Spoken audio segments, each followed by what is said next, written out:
Welcome back. This is an update video on Kelar.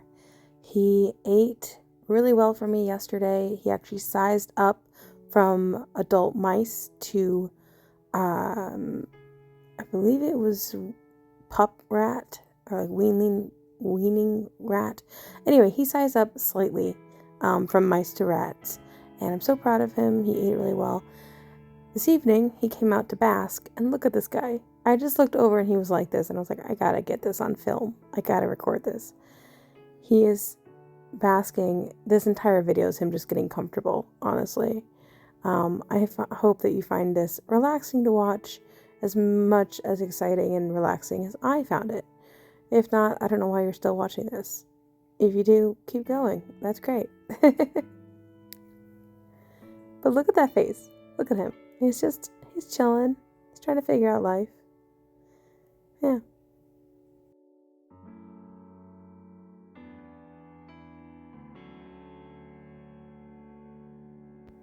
As I sit here recording this voiceover, I'm actually looking over at Kelar, and he is like exploring his cage at this point. He's really using everything I give him to climb. He's up on leaves, he's up on the climbing branches, the vines. I had made a bridge with some hemp rope and maple branches that I'd cut up and like filed and sandpapered, that's the word. And I honestly love this boa so much. I know I keep saying this, but I'm going to say it a lot. I've come to realize too, as I watch him, that snakes for me are a living stim toy, and I don't want that to come off the wrong way. What I mean by that is, one, watching them with their slow, deliberate moves and how they move their body is very calming because it makes me focus and makes me slow down. Also, holding them, you have to be very aware of their body language, so you have to focus on that. And the feeling of them, the way their muscles move, the way their scales feel, it feels like a stim toy, a sensory toy. That's not to say that's the only reason I have snakes, but I definitely think it's a factor. As someone who's autistic and has sensory issues, snakes are actually like just so therapeutic and calming for me. And I feel like a lot of other people might feel that way too. I don't know. Do you have sensory issues? Do you feel that way about snakes?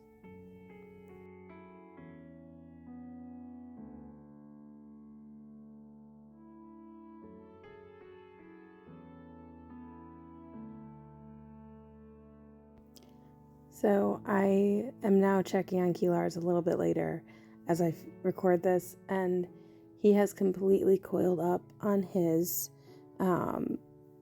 bridge. I'm calling it a bridge at this point, a ladder, bridge, whatever. He's completely curled up on there to bask.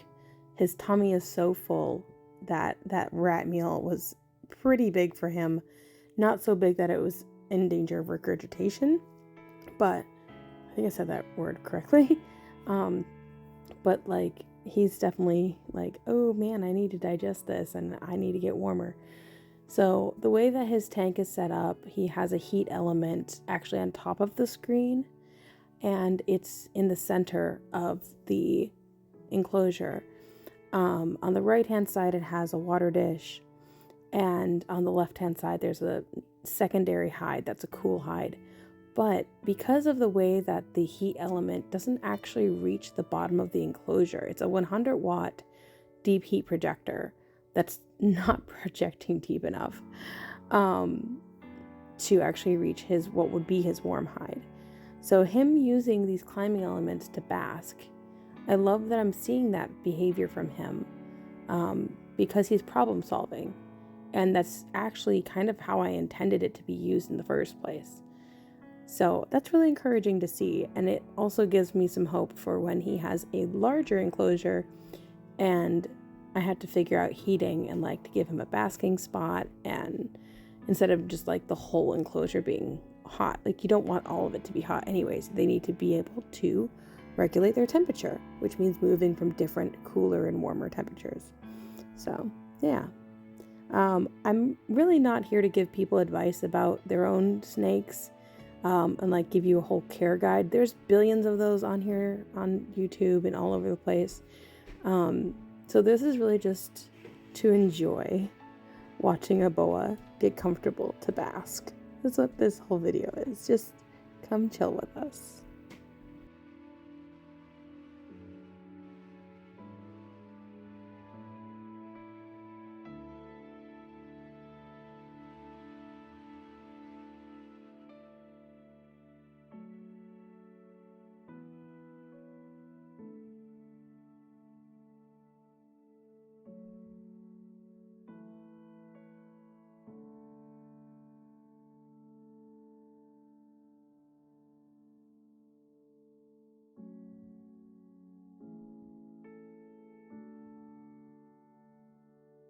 I honestly cannot get over just how long he is.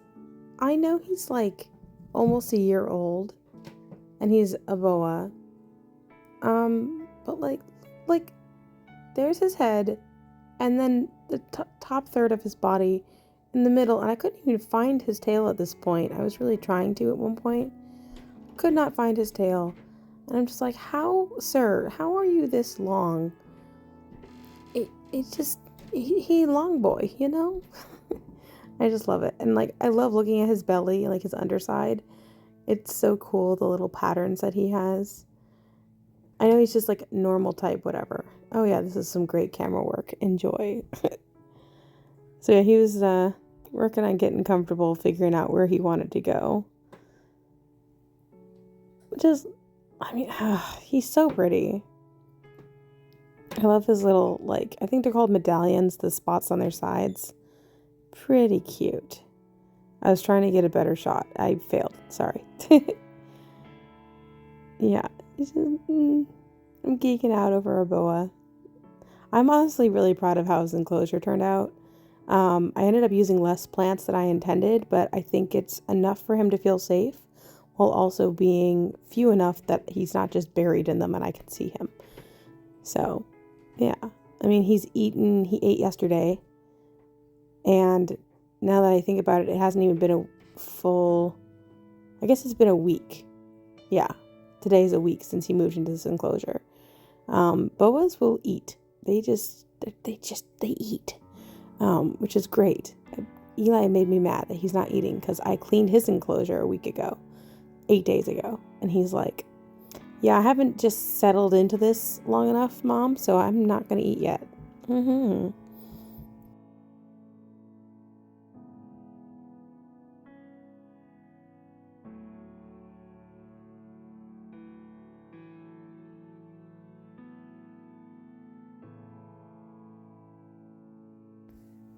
Now that I think about it, yesterday was a full moon, and if you know much about Kelar's story, he is my magic boy. I found or bought him on a full moon. His tail has a triple moon mark on it that, like, his markings make the triple moon sign. And his first shed, I believe, was on Halloween, and his second shed was on a Friday the 13th.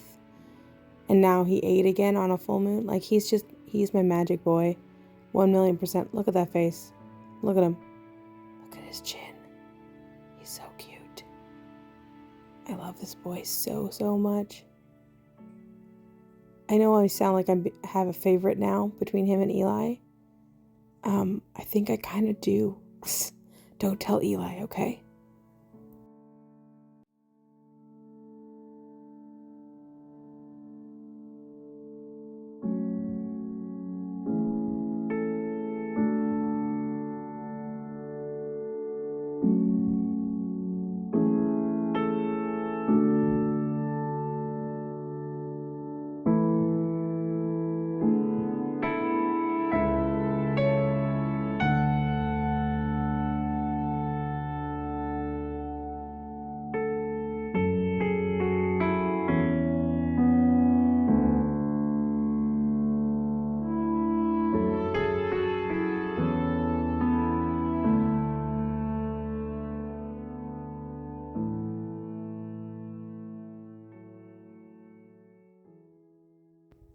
Thank you so much for watching this video. If you made it all the way through to the end, comment below something about your favorite snake or your favorite thing to eat on a Friday, or ask me a question about why I would choose Kelar over Eli. That'll let me know you finished the video. Thanks again so much for watching, and enjoy the rest of this video.